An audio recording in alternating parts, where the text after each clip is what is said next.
कहानी है रामपुर गांव की, जहां के मर्द महिलाओं को हमेशा नीचा दिखाने की कोशिश में रहते। अरे अभी तक खाना नहीं आया। क्या मुझे एक और शादी करने की जरूरत है?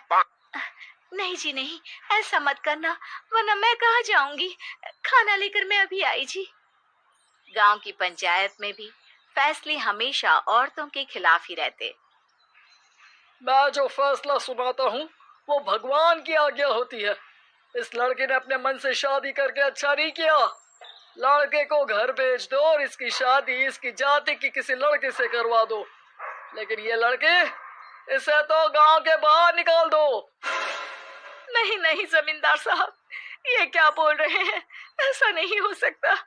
मेरी बेटी मासूम है, इसे अच्छे बुरे की समझ नहीं है। अरे कहाँ जाएगी ये बेचारी? कहाँ जाएगी? इतनी चिंता है तो पूरे परिवार का गांव निकाला कर देते हैं। बेचारे पूरे बसे बसाए परिवार को गांव छोड़ना पड़ता है।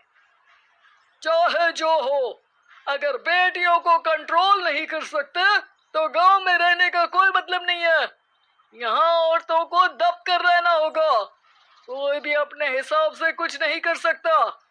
सब ईश्वर की मर्जी से ही होगा। तभी गांव का एक आदमी दौड़ा दौड़ा आता है। सरपंच साहब, जमींदार साहब, वो कालिया है ना, उसकी बेटी पढ़ने के लिए शहर जा रही है। अच्छा, ये कब हो गया?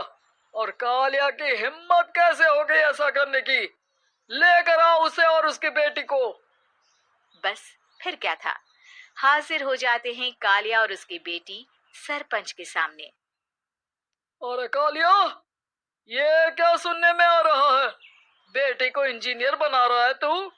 और ये बता, गांव में तो स्कूल नहीं है, फिर कहां से इतनी क्लास पास कर गई तेरी बेटी? राधा, जो कि कालिया की बेटी है, उसे लगता है कि सरपंच उसकी तारीफ कर रहे हैं। सरपंच जी, मैंने ऑनलाइन पढ़ाई की है, डिस्टेंस लर्निंग से। सभी में मैंने अच्छे नंबर पाए हैं, जिसे देखते हुए शहर की इंजीनियरिंग कॉलेज में मुझे स्कॉलरशिप मिली है। वाह जी वाह, क्या होती है ये? पहले तो ये बताओ, फिर आगे की बात करते हैं। पूरा गांव राधा की बात सुन रहा था और राधा बोलती जा रही थी। तो ऐसे मैं फ्री में एक अच्छी शिक्षा लेकर गांव में जो कुछ परेशानियां हैं, जैसे बिजली, पानी और इंटरनेट जैसी समस्याओं के लिए काम करूंगी। मैं गांव को शहर से जोड़ने के लिए पुल का निर्माण करवाने का प्रस्ताव रखूंगी। मुझे पूरी उम्मीद है कि जल्द ही हमारा गांव भी तरक्की की राह पर चल पड़ेगा। राधा की बात सुनकर सारे गांव वाले ताली बजाने लगते हैं। सरपंच को समझ नहीं आता कि वो क्या करे। चुप रह नादान लड़की। गांव के खिलाफ जाने के लिए तुझे गांव से बेदखल कर दिया जाएगा, वो भी पूरे परिवार के साथ।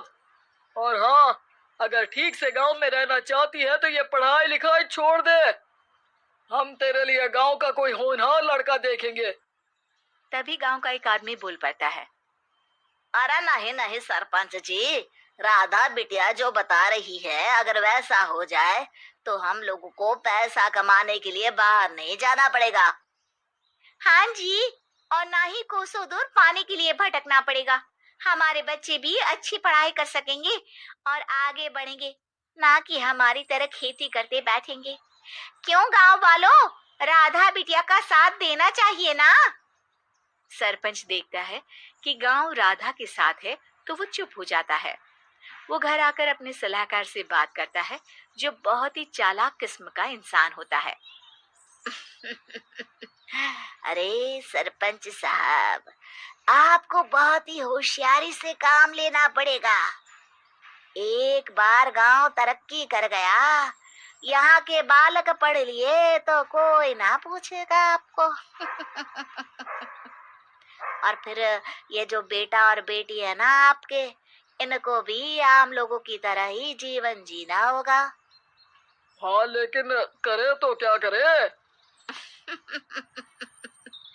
वो ना, आप मुझ पर छोड़ दीजिए, बस मैं जैसा बोलूं करते जाइए। अगले रोज सुबह जब गांव वाले सोकर उठते हैं, तो राधा के घर के बाहर और साथ ही वो लोग जिन्होंने राधा का सपोर्ट किया था, उनके घर के आगे लाल रंग से कल आऊंगी लिखा होता है। कल आऊंगी, यह क्या होता है? अरे यह तो खून से लिखा है, लगता है कोई भूत प्रेत या चुड़ैल का साया है। चलो सरपंच जी के पास चलते हैं। सभी सरपंच के पास जाकर उसे सारी बात बताते हैं। और ये तो बड़ी मुश्किल की बात है। चलो, मैं एक बाबा को जानता हूँ, उन्हें बुला लेता हूँ। सरपंच बाबा को लेकर गांव के घर के बाहर जाता है। ओहो, तो ये वो चुड़ैल है जो उन लोगों को निशाना बनाते हैं जो गांव को बदलने का सपना देखते हैं। वो गांव को ऐसे ही संपन्न देखना चाहती है। वो नहीं चाहती कि कोई बाहरी यहाँ का कायाकल्प करे। क्या तुम लोगों में से किसी ने गांव को बदलने की सोच रखी है? तभी राधा की माँ रोते रोते आती है। मेरी राधा घर से गायब हो गई है। अरे कोई तो बचाओ, मेरी बच्ची कहाँ गई?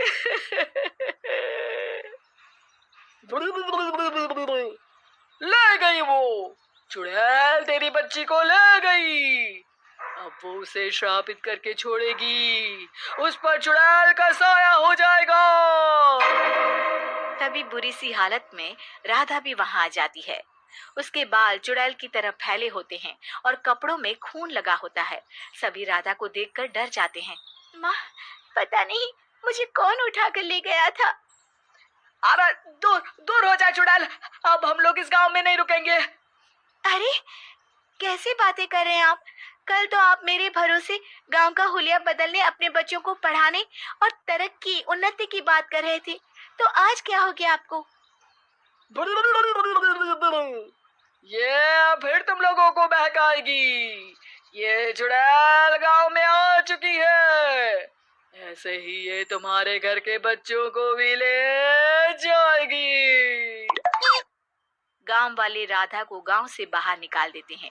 उसके माँ बाप रोते रहते हैं, लेकिन गांव वाले नहीं मानते। मैं भी अपनी बहन के साथ गांव के बाहर रहूंगा, लेकिन वो पढ़ाई नहीं छोड़ेगी। वहीं सरपंच के घर पर सलाहकार कहता है।